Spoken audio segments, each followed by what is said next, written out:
Today we are talking about one of my favorite topics. I feel like some people spend a lot of money on shoes and purses, and I am such a supplement person. I love supplements. I think they're so important. So I'm excited to have this conversation with you. To start off, I thought I would ask what your interest or like when your interest in nutrition and supplements and your awareness that there was a need for women's supplements, especially, like when did that all come about? Yeah. Well, it happened pretty organically. My co-founder REINA and I met when we were next door neighbors at Stanford Business School, going back now about 7 or 8 years, which is crazy to think. And both of us were lifelong nutrition nerds, I would say, like care a ton about what we eat, shopping at the farmers markets.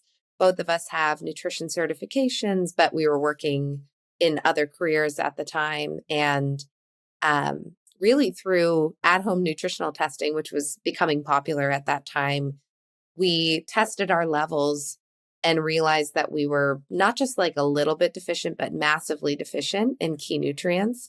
And that was so eye-opening because we were both the most nutritionally aware among our friends and the most careful about what we were eating and trying to eat a diversity of foods and all of the right things.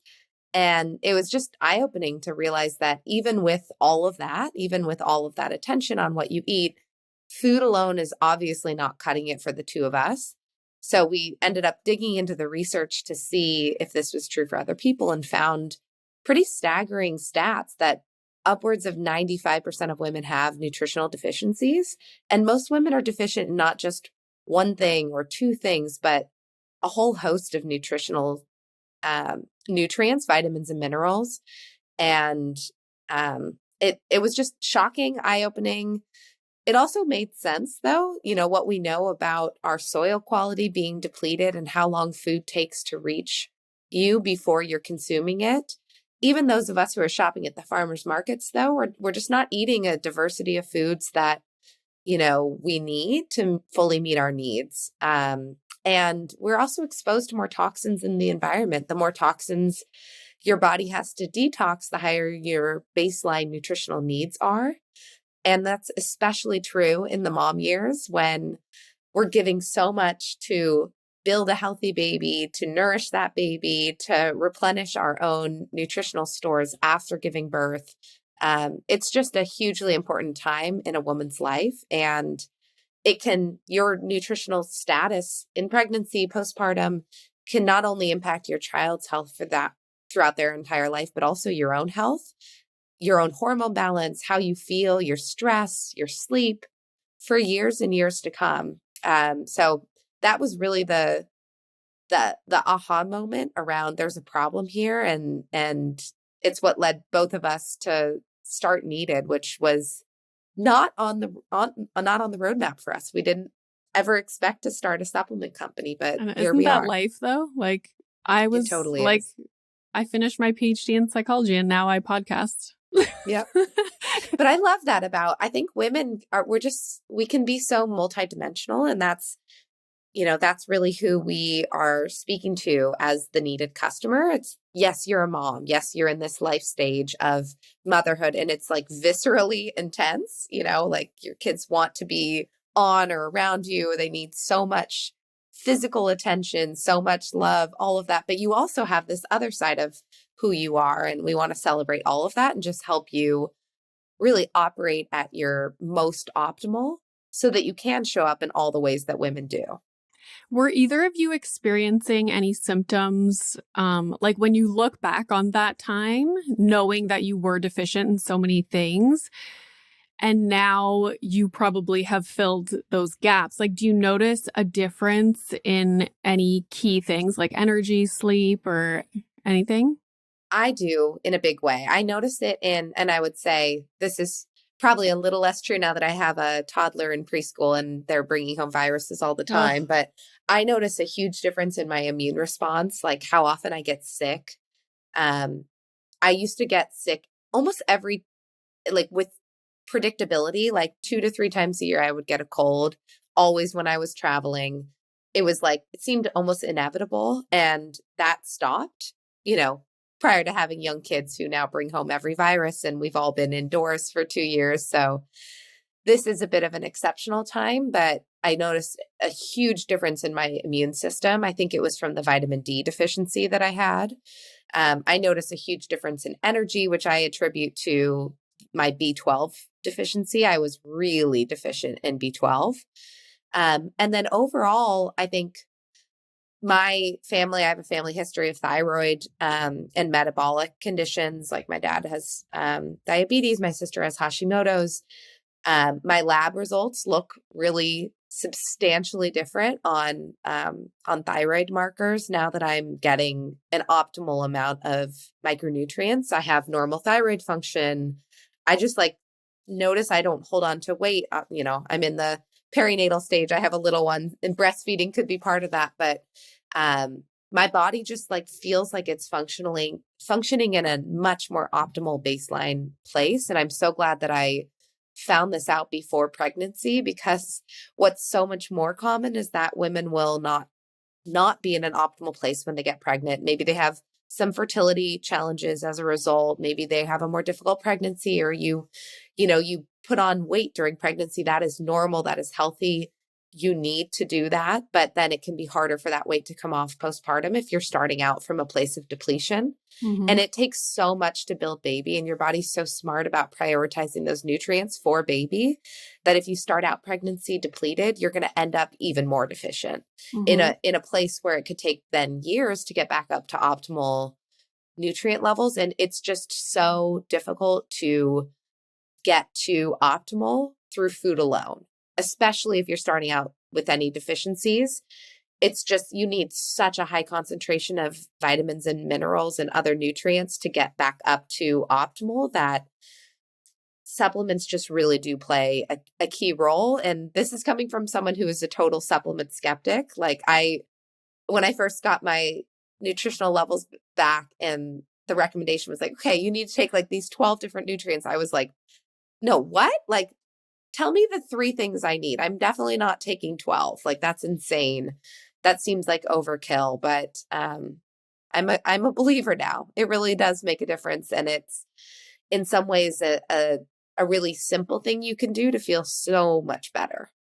Would you say there is, because I've heard people talk about how, a lot of people will take supplements, but then at the same time, they're not nourishing their body properly through food. And so the supplements can't work as well as they could if you can't eat garbage all day and then just take a supplement and expect like, oh, I'm fine, I'm taking a supplement. Would you agree with that? I do agree with that. Yeah. I think it starts with food. You can't out supplement a bad diet. You have to do, it's like good diet and supplements. But I think the opposite is also true, that even if you're extremely careful about what you're eating, it's just near impossible in the modern food system that we are living in to fully meet your needs through food alone. And we do sometimes get questions about that. I think this is like a really helpful way of thinking about it. It's like, okay, my ancestors had pregnancies. My ancestors didn't take supplements. Supplements are a modern invention. Like, why do we need supplements? And they didn't. But the environment is entirely different than it used to be. The way that we stack, and I am part of this kind of like cohort of families who start building their families later in life than like our ancestors did. We tend to concentrate our our actual baby making years into a smaller time period than was evolutionarily the case. Like, I think that's a wonderful thing. It allows us to get MBAs or to get, PhDs. It's amazing, but you're compressing a lot of major life events, a lot of majorly intensive like functions of your body into a very short time period. A lot of people will have kids less than 2 years apart. That's a lot of demand on your body. That's just not necessarily how our ancestors did it. They would space out children much longer, like maybe every 5 years, every 3 years, something like that. And so, I love looking to nature. I love looking to what was traditionally the case, but we also have to overlay that with like the realities of the world that we're living in now, where soil quality is depleted, toxins are higher. We're expecting a lot of our bodies. We're going back to work maybe earlier than is optimal and still pumping or still breastfeeding. You have to weigh all of those factors to understand, and not to mention the stress of the last few years for moms, like stress, cortisol levels deplete nutrient levels. It makes it less easy for your body to absorb nutrients. So we really are thinking about things holistically when we're determining what is optimal and trying to educate women around the importance of that. And I think like in a life stage like pregnancy, there's broad awareness that you need a prenatal vitamin, but I think there's an underappreciation for who that supplement is for. In most cases, I'm talking like 95% of the time, your baby's going to get what he or she needs from your own nutrient stores. The reason to take a supplement is so that you don't get depleted, so that your levels are optimal, so that your health isn't compromised. You feel that kind of viscerally when you're pregnant or postpartum. But what we find is as moms kind of move away from that immediacy of pregnancy, there's a tendency to stop prioritizing yourself and to focus instead on, okay, now my kid might need a gummy vitamin or a chewable. I should think about a vitamin for my child, but not about my own health. So that's why we really try to bring the emphasis back to mom in pregnancy so that you understand this supplement is for you. It's for optimally nourishing your body so that you can support baby, but also so you can avoid becoming depleted. And that importance doesn't stop when the baby is no longer in your body or being nourished from your body. What would you say in your experience are the nutrients or vitamins that women are most deficient in? And if you do have a deficiency in those things, what are some things that you would experience because of that deficiency? Yeah. So some of the most from the clinical research and also from the in-practice experience of our practitioner community, we are backed and proud to be supported by over 3,000 practitioners recommending our products. And we work with them when determining dosage levels that are optimal and nutrient forms that we should be utilizing by tapping into those experiences that they have. In both of those cases, what we find is that vitamin D is one of the most common nutritional deficiencies for women. Upwards of 95% of women in the US are deficient. And that's true even if you live in a warm climate. I live in LA. We're exposed to a lot of sunlight, but most of us are putting on sunscreen. Most of us aren't completely naked outside for, most of us for an hour a day. Some of us might be, and good for you if you are. But we're just indoors so much more than our ancestors were. There's also a genetic component to vitamin D receptors and absorption. Those with darker complexions absorb vitamin D less well from the sunlight. So there's a lot of reasons why you might be vitamin D deficient. It is great to test your levels because then you can know exactly what dosage you need to get back up to optimal with supplementation. Is that but it's a pretty blood sure test? bet. It's available in a blood test. It's actually even available in a finger prick test that we sell on our website, but you can also go to LabCorp or Quest or whoever your local lab is and get those levels tested. You can actually order that yourself now in the US through those two lab companies, or your primary care provider can order it for you. The ways that you might feel a vitamin D deficiency vitamin D is important for so many functions in the body. But one of the most acute ways is your immune response, how often you're getting sick, your ability to rebound from getting sick. That's a key one. That's a really important one. That for me was probably the most immediate way that I felt better, felt different after improving my vitamin D levels. Another nutrient is omega-3. Omega-3 is an essential fatty acid. It's not a vitamin or mineral, but it's an essential fatty acid that's critically important for your baby's brain in pregnancy. Probably most moms remember seeing DHA, one of the forms of omega-3, being really important for pregnancy. Both forms, DHA and EPA, are really important, though. They work together, synergistically together, to support one another's absorption and different functions in the body. Also, I'm going to probably sound like a broken record, but up to 95% or more women are deficient in vitamin D, or sorry, omega-3 here in the US. We actually, several years ago, ran our own small scale test. We tested over 250 women's omega-3 levels here in the US. And these were wellness focused women that we met at in-person events focused on health and wellness. A lot of them were practitioners. And we found that 96% of women were deficient in omega-3, and over 40% were critically deficient, meaning that they had levels of omega-3 that would put them at higher risk if they were pregnant for complications. That's wild. Is it true that we overdo omega-6? It is, yeah. Okay. So omega-6 is basically a form of omegas that are found in seed oils.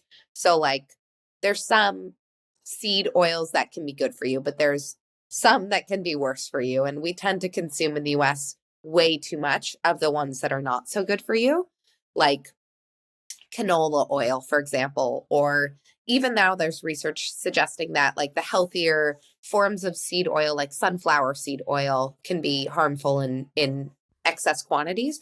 The reason for that is it causes inflammation in the body. It's pro-inflammatory.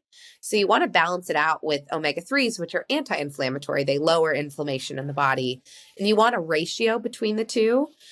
Our ratio in the US is like wildly off base. Most of us are consuming way more omega-6s than we should. Anytime you eat out, basically, you're going to be getting a higher level of omega-6 than omega-3 in your diet. So that's where supplementation is really important of omega-3s to bring that ratio back into balance. Okay. So would you say those are the top two, vitamin D, omega-3? B12, which I talked Yeah. about personally earlier, is a common one. This one, I would say, especially in women who eat a vegan or vegetarian diet, which I did for a number of years. So again, like when in retrospect, I look back and I'm like, it's so obvious that I was going to have those deficiencies. Vitamin D isn't abundant in a vegan diet. Omega-3 is not abundant in a vegan diet, although there are some omega-3s that you can find in plant-based form, like chia seeds, flax seeds, walnuts. The conversion of that plant-based form into the usable forms of DHA and EPA is really, really low. For some women, it's like you can convert 1%.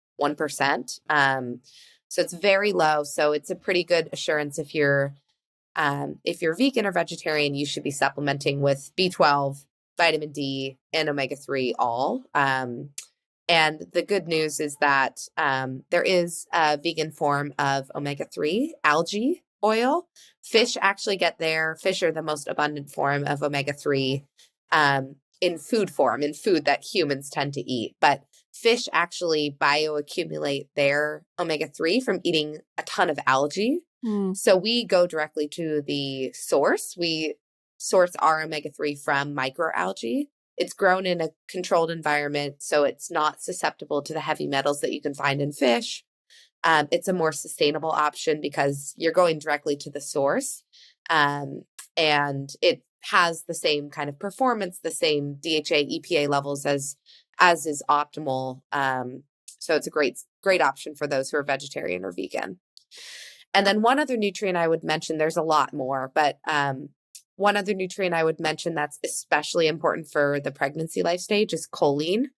This one is, again, in that 90 to 95% range of deficiencies. It's a super common deficiency in the US. Choline it's really important for baby's brain and neural development. I think a lot of women in the pregnancy stage know folate, or the synthetic form of folate, folic acid, as being really important for that neural tube formation. We now know that choline is almost as important, if not equally important, to that process as folate is, but it it doesn't get top billing. It's kind of been overlooked for a lot of years, even though there's been an established recommended intake since the 1990s. We were actually the first prenatal vitamin on the market to dose at the optimal level after 20 years, which is just shocking that nobody had done it before. Choline is found in food forms. The most abundant one would be like egg yolks. So make sure you eat the yolk, not just the egg white. The yolk is really important. It's where a lot of the nutrition is. So egg yolks, really important. Foods like liver. Most of us are probably not eating a lot of liver. There are liver capsules on the market that you can consume. We would not recommend that as a substitute for a prenatal vitamin or a multivitamin. Some people call liver the like nature's multivitamin. It's really, really abundant in certain nutrients, but it doesn't have the full spectrum of what you need for a healthy pregnancy. So I would not advocate for that, but it can be a helpful like addition periodically, like maybe once or twice a week. Consuming liver or taking a liver capsule can help with choline levels. Choline's a more difficult one though to say, to like associate with a pain point of like, how would you know you're deficient in choline? Because it's more of like an inside the body, really important for brain function. So you might notice a little bit of brain fog that goes away when you start taking choline. But it's one of those that's just like, it's just really fundamentally important. Even if you're not experiencing brain fog, I would say like, make sure you're prioritizing choline, especially if you're anywhere in and around the life stage of thinking about pregnancy, postpartum, breastfeeding, etc. It's really, really important. So I'm always curious how I told you before, like I love supplements and I'm married to a medical doctor. So we often clash on this topic. But anyways, I come from a family of MDs, so I'm right there with you. My sister's a yes. doctor. My brother-in-law's a doctor. My dad's a doctor. I'm like the black sheep in the family as Yeah. So, you know, the yeah. nutritionist. Yeah. So when you go to a drugstore, whatever, you buy a supplement, there's always like the recommended daily dose. So let's say for vitamin C, it's 1,000, like mgs or mcgs or whatever. Where does that come from? Like how do they determine that? And it drives me crazy because when I feel a cold coming on, I will take, and guys, I'm just giving you my little spiel. I'm not a doctor. Doctor of philosophy, but this is not like a recommendation for people. But what I do is like super dose vitamin C. Like I'll take like 6,000 like every few hours and nothing happens to me, but I don't get sick. Like my cold just never ends up coming, you know? And I remember I watched this documentary called The Vitamin Movie like years ago. And it was all about this kind of stuff and how like the pharmaceutical industry, like, you know, we don't talk about when you go to the doctor, they never would recommend you taking supplements or anything like that. It's just not a thing. So then it always makes me wonder, like, why is this not like, oh, I'm starting to get a cold. Like, why does nobody say like, try taking this amount of vitamin C? Why is it like the daily dose is only 1,000? Yeah, it's a great question. So here in the US, I'll speak to the US. I'm sure it's comparable elsewhere, but here in the US, there is a paradigm called the RDA levels. It's basically like the daily recommended intake of vitamins and minerals to avoid a disease condition. And the RDAs came out of World War II. Basically, what do we need to dose? Like what is the bare minimum effectively like nutritional levels that we have to give to our soldiers to keep them alive? That's the paradigm. RDAs were established based on a man's body and basically like then triangulated towards like with estimates effectively. It's very imprecise. They are updated periodically, but they are not based on what's optimal. They're based on a minimum. So that's like, I think the most important thing to understand about RDAs. RDAs are what are going to show up on the basically like a percentage of the RDA level is what you're going to see on a supplement facts panel. So it's really common to see like, okay, even on a like nutrition facts panel for like how much vitamin C is in this cereal or whatever. And you might be like, oh, it's 10% of my vitamin C. Like, great, I'm 10% of the way there. That's based on a bare minimum, not what's optimal. So our perspective at Needed, and this is not just like something we made up, it's based on clinical research, and it's also based on that in practice experience of our practitioner community, testing thousands of women's nutritional levels to know where do you need to dose to avoid a suboptimal range on blood tests or urine tests or what have you. Our perspective is that the RDA levels generally are far too low for pregnancy, especially, but also for general women's health. If you dose at the RDAs, you're very likely to be deficient on blood tests. It's just, that's just the reality. When it comes to a supplement, you're taking a supplement to avoid a deficiency, to fill out your diet.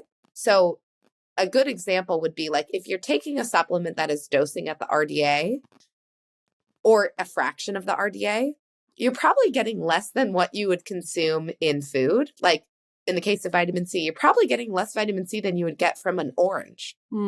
Is that why you want to take a supplement, or do you just want to eat an orange? And so when we're setting levels, we're really careful to not set them too high. But in most cases, if you dose at the RDA, you are like 20 times in some cases too low. That's not always true. So in the case of choline, there's been an RDA level established. We talked about this a little bit since the 1990s. That RDA level is for the general public.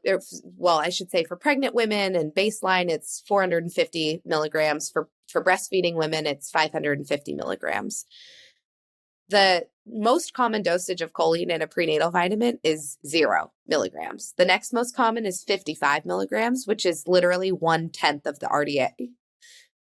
The reason that that's the case is because it's enough to put it on the label. It's enough to claim that this contains choline, but it's not enough to do much of anything. Like an egg yolk has 150 to 200 milligrams of choline. So you'd get far more choline from just eating an egg a day than you would from taking that supplement.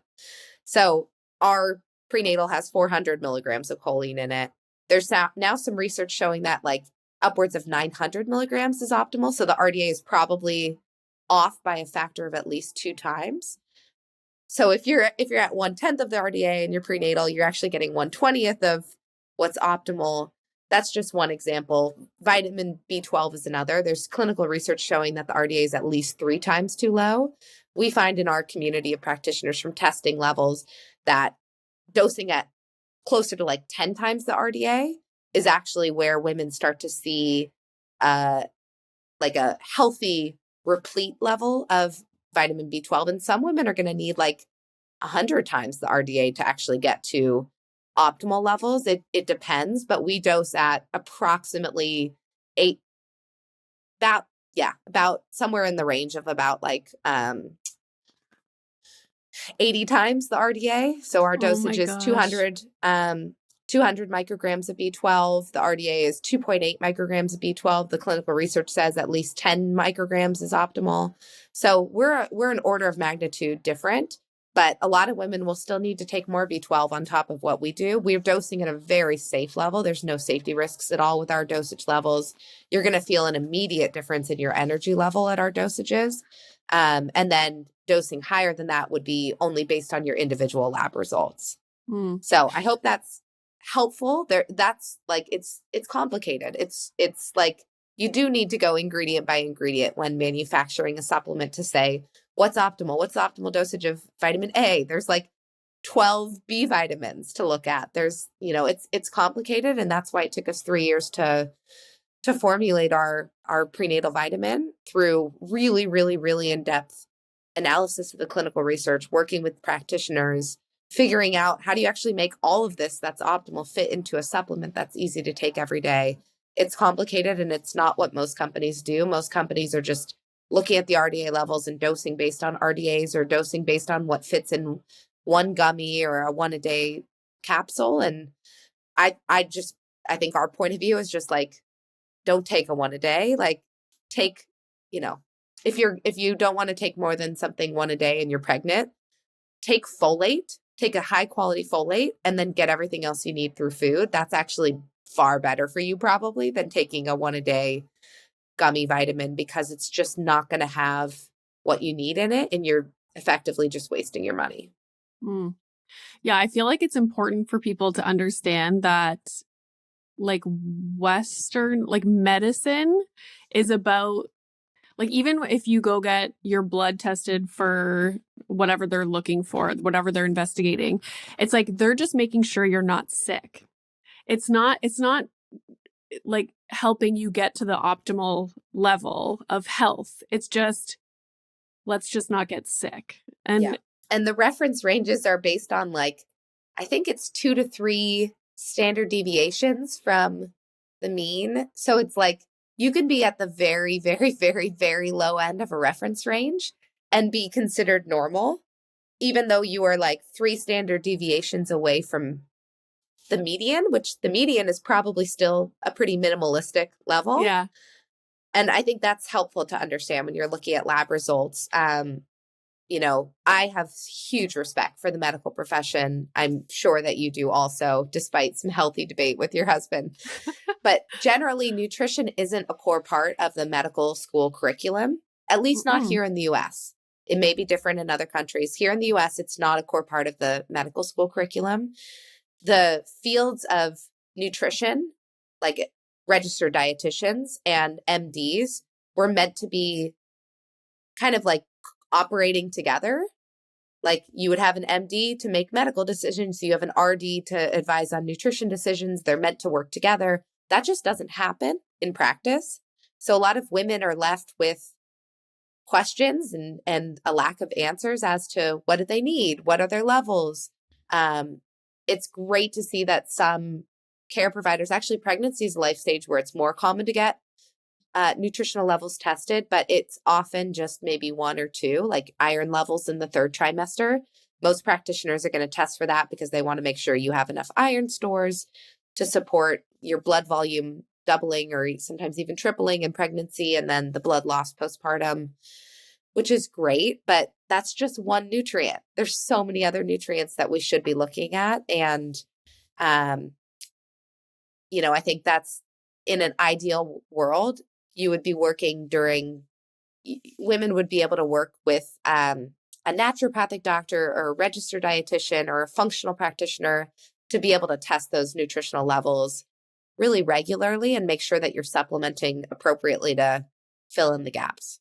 Okay. My next question is about, so the needed prenatal vitamin versus a traditional prenatal vitamin that you would get anywhere else. Like, what would you say the main differences are between a traditional one versus a needed vitamin? Yeah. So I would say it effectively boils down to 2 things.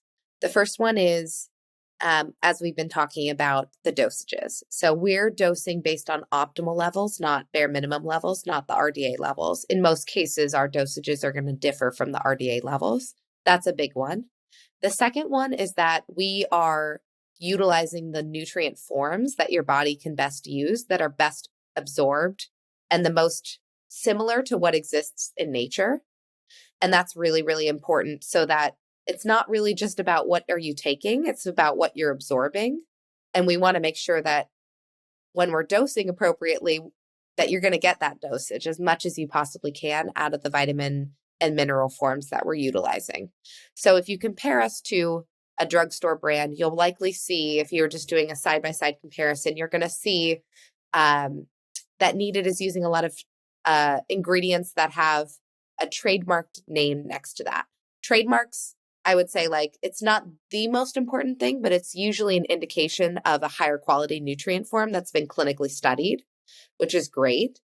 A drugstore brand is much more likely to have nutrient forms that are generic, that are oftentimes synthetic, so they don't exist in nature. 2 examples of that would be the form of folic acid. Folic acid is man-made. It's synthetic. It doesn't exist in nature. We're utilizing methylfolate, which is the form that is circulating in your body. It's like 80 to 90% of the folate in your body that's circulating is methylfolate. It's very well absorbed, especially for those that have a genetic predisposition to have difficulty processing folate, known as MTHFR. So it's a form that is great for all women, and especially for the up to 60% of women who have trouble processing synthetic folic acid. And then another example would be the form of B12 that we use. We're using two forms that are really readily used by the body. The most common form of B12 is cyanocobalamin. It's a form of B12 that's attached to a cyanide molecule. I'm not saying that to terrify you. Like it's been used for a long time period. It's just not an optimal form. It's a synthetic form that's created in a lab. It doesn't exist anywhere in nature. And so we never utilize nutrient forms that don't exist in nature. We're always looking to what's optimal, what is your body going to know to recognize and be able to immediately use. So those are the main differences.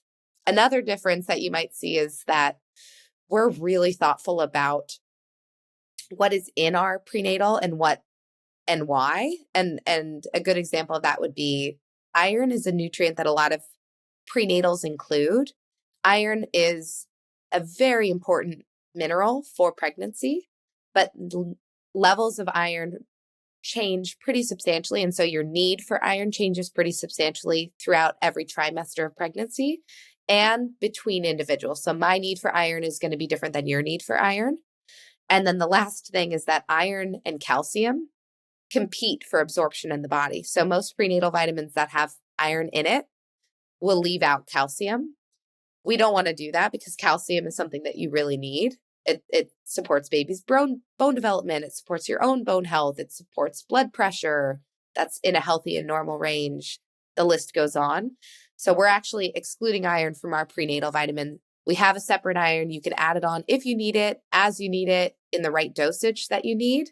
And that's another key distinction between needed. The other reason that we leave iron out is because too much iron can actually interfere with your gut microbiome. And if your gut microbiome is compromised, you're not going to absorb the nutrients that you need from everything else. So that's the other main thing that you would see comparing needed to a drugstore brand. The needed prenatal, it's 4 times a day, right? We have a few different forms of our prenatal. We have an 8 capsule version. 8 capsules sounds kind of like a lot. A lot of women will choose to divide the dosage into maybe 4 capsules twice a day. You could do 3 capsules with breakfast and lunch and 2 at dinner. You could do it 4 times a day if you wanted to. You're going to absorb a really good amount of the nutrients, even if you take all 8 of them at once. It's really just what is going to work best for you and what are you going to remember to take? Because I'm definitely guilty of sometimes forgetting to take all 8 if I divide the dosages up.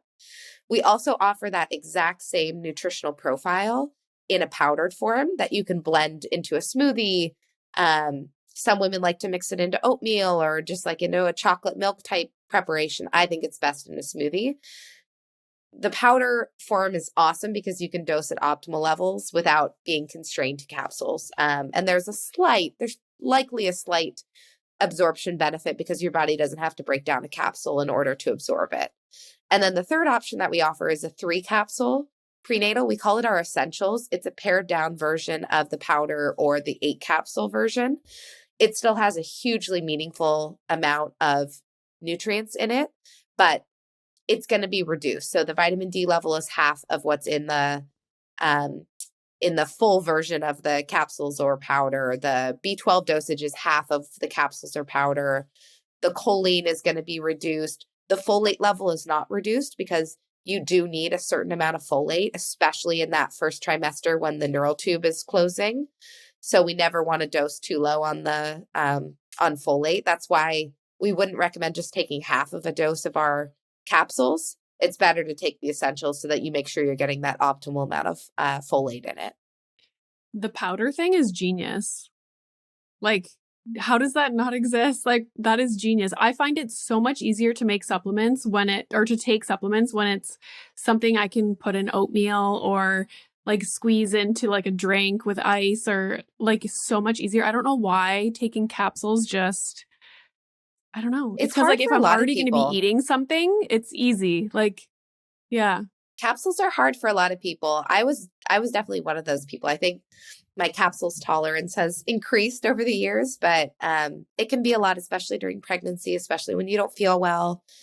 Maybe you have heartburn, maybe like it's just hard to take capsules. So the powder's a really popular choice for that reason. And a lot of people will have both. They'll like, some days you make a smoothie and so you'll take the powder. Some days it's easier to, if you're traveling, maybe capsules is easier. So a lot of our customers will buy both and they really appreciate that we offer both of those options. When I was pregnant, I remember like I got the impression that the higher quality prenatal vitamins were ones that I would take 4 times a day. So that's what I ended up doing. But can you just maybe explain why that is? Because Yeah. I know some people are like, oh my God, 4 a day. Like, but like, Yeah. why? Why is that? Why is that? We've looked into this. We've done kind of research around whether it's superior to take dosages in a divided way or if it's better to take them all at once.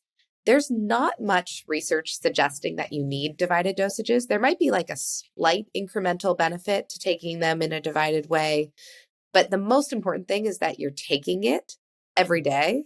So we recommend like you can divide the dosages if you'd like. If you can take it all at once, take it all at once if that's how you're going to remember it. The most important thing is to consume it. You might get maybe like a 5 or 10% absorption benefit if you're dividing the dosages, but that's not enough to overweight the risk that you might forget to take the second dosage throughout the day or the third or the fourth dosage. But to answer your question in a little bit of an indirect way, it's a good recommendation to say that like in general, the prenatals that you need to take more capsules of will most likely be more complete because the nutrients that you need, especially a nutrient like choline and calcium and magnesium, they're really bulky nutrients. They take up a lot of space. They just don't fit. A meaningful amount of choline, magnesium, and calcium will not fit into 1 or 2 capsules. They will not fit into even 6 gummies. We've looked into making a chewable or a gummy form of a prenatal, and it would take like 12 gummies. So we haven't launched it yet because that's a lot of gummies, but that's what it would take to dose at the levels that we think are like the minimum to give you an optimal amount. So I think that's probably where that understanding came from of like the divided dosages are better. It's really more about like those are the more complete multis out there. And that's a good like litmus test for, I think a lot of practitioners and folks are now talking about like, oh, if it's a 1 a day, kind of throw it out. Or like if it's not a divided dose, throw it out. It's more about that's the ones that you have to divide dosages on or that you might want to divide dosages on are the complete ones. You guys could make like, have you ever seen in the candy stores where they have like the 1 pound gummy bear? You could make that. God, yeah. It's a tricky one. And Yeah. as we think about launching into an adjacent category that we're really asked for frequently, which is the kids or infant space, we're really weighing those decisions of what's the best format. Because like my daughter, she freaking loves gummies. Like she loves them. She will ask me every day. I've been testing a lot of the gummies, a lot of the kids' vitamins on the market as market research, and she loves the gummies. She also really likes powder, which is funny. She'll even like take powder straight up. I'm like, can I mix that in water or in something for you? And she just wants to eat the powder straight up. But you could do like remember the Fun Dip? Yeah. Yeah, exactly. That's an idea. The weird thing is like, she likes the taste of raw collagen. Like, I don't get it, but yeah, I'm not going to argue with it because that's, it's good for her. Whatever works. Good for her health. But okay, this was so many people. I'm excited for this to go out because more people need to talk about this stuff. And it's something that, everybody takes a prenatal when they get pregnant, but nobody really understands. They just grab one off the shelf and assume that everything's great. So lots of people are going to learn a lot from this. I hope so. I think it's a tough decision. I think women tend to be really well researched and really considered in what they put in their body and on their body during pregnancy. But without the education about what to look for, and when your OB says take anything, it doesn't matter, it's so hard to figure out what, like, most people don't know to compare a supplement facts panel, and like they look at it and it's like, I don't know what I'm looking at. Like, this one says it meets the RDA, that should be good. And like Needed says it's like a couple 1,000% above the RDA for certain nutrients. Is that too much? So we've tried to make it easy for you to understand what to look for in a prenatal. I'll mention 2 resources that we have on our website. And maybe if you have show notes, we could link to it. We have a guide on what to look for in a prenatal vitamin that breaks it down nutrient by nutrient in a really simple way.